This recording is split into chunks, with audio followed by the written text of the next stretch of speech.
ಛತ್ರಪತಿ ಶಿವಾಜಿ ಜಯಂತಿ 10 ಸಾಲಿನ ಪುಟ್ಟ ಭಾಷಣ. ವೇದಿಕೆಯ ಮೇಲಿರುವ ಗಣ್ಯರಿಗೂ ಮತ್ತು ನನ್ನ ಪ್ರೀತಿಯ ಗೆಳೆಯರಿಗೂ ನಮಸ್ಕಾರ. ಇಂದು ನಾನು ಭಾರತದ ಹೆಮ್ಮೆಯ ವೀರಪುರುಷ ಛತ್ರಪತಿ ಶಿವಾಜಿ ಮಹಾರಾಜರ ಬಗ್ಗೆ ಮಾತನಾಡುತ್ತಿದ್ದೇನೆ. ಪ್ರತಿ ವರ್ಷ ಫೆಬ್ರವರಿ 19ರಂದು ನಾವು ಶಿವಾಜಿ ಮಹಾರಾಜರ ಜಯಂತಿಯನ್ನ ಬಹಳ ಸಂಭ್ರಮದಿಂದ ಆಚರಿಸುತ್ತೇವೆ. ಶಿವಾಜಿಯವರು 1630 ಫೆಬ್ರವರಿ 19ರಂದು ಪುಣೆಯ ಶಿವನೇರಿ ಕೋಟೆಯಲ್ಲಿ ಜನಿಸಿದರು. ಇವರ ತಂದೆ ಶಹಾಜಿ ಭೋಂಸ್ಲೆ ಮತ್ತು ತಾಯಿ ಜೀಜಾಬಾಯಿ ಅವರು ಶಿವಾಜಿಗೆ ಬಾಲ್ಯದಲ್ಲಿಯೇ ಧೈರ್ಯ ಮತ್ತು ಸಾಹಸದ ಪಾಠಗಳನ್ನು ಕಲಿಸಿದರು. ದಾದಾಜಿ ಕೊಂಡದೇವ ಅವರು ಶಿವಾಜಿಗೆ ಯುದ್ಧಕಲೆ ಮತ್ತು ಆಡಳಿತದ ಬಗ್ಗೆ ವಿದ್ಯಾಭ್ಯಾಸ ನೀಡಿದ ಗುರುಗಳಾಗಿದ್ದಾರೆ.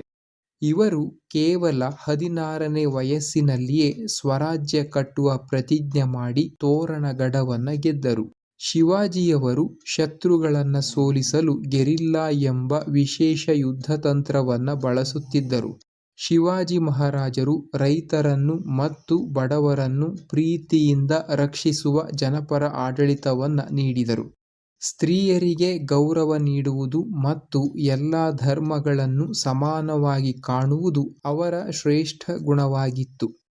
ಕೇವಲ ಒಬ್ಬ ರಾಜನಾಗಿರದೆ ಅವರು ದೇಶದ ಸ್ವಾತಂತ್ರ್ಯ ಮತ್ತು ಸಂಸ್ಕೃತಿಯ ರಕ್ಷಕರಾಗಿ ಬಾಳಿದರು. ಅಪ್ರತಿಮ ವೀರರಾದ ಶಿವಾಜಿ ಮಹಾರಾಜರ ಜೀವನ ನಮಗೆಲ್ಲರಿಗೂ ಸದಾ ಸ್ಫೂರ್ತಿಯಾಗಿರಲಿ ಎಂದು ಹೇಳುತ್ತಾ ನನ್ನ ಭಾಷಣವನ್ನು ಮುಗಿಸುತ್ತೇನೆ. ಜೈ ಹಿಂದ್, ಜೈ ಭಾರತ ಮಾತೆ.